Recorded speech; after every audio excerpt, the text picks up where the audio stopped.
AITA for telling my mother-in-law that she isn't allowed at our wedding ceremony if she can't accept the fact my daughter will be the flower girl.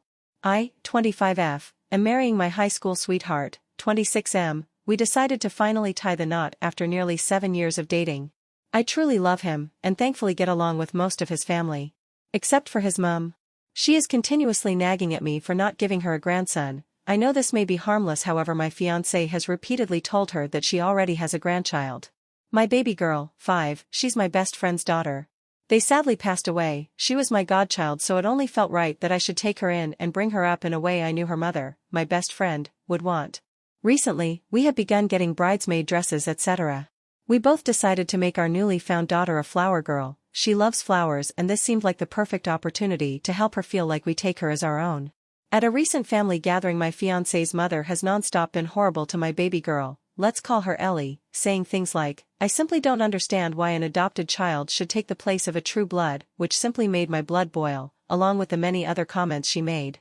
I pulled her to the side asking her to tone down her comments, knowing how much this meant to Ellie. She kept saying I was being rude to my new family by making someone who, in her eyes, has nothing to do with me. I immediately snapped, feeling outraged by her comments. Ellie is my godchild, and I will always care and love her. She seemed hurt at my words, but I didn't care. Immediately taking me and Ellie out of her house. When my fiancé came home, he was confused as his mother had said I was being verbally abusive towards her and making threats. I did no such thing. Anyway, a few days passed and Ellie was upset as she noticed we hadn't seen her cousins who were staying with my fiancés.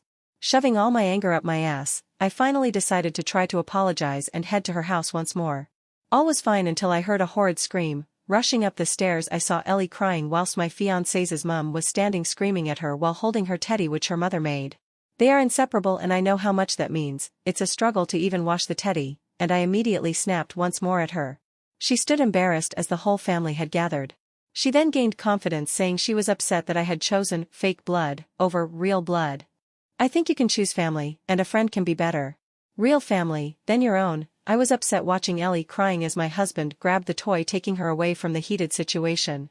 I finally had enough, saying if she has so much problem with her being the flower girl, she might as well skip the wedding and just join us for the reception. She began crying, and I did feel bad, but I wasn't going to take back what was said. After leaving, the family has been telling my husband to tell me to apologize, and they aren't messaging me as what I said was harsh. I find that bogus, but whatever. AITA.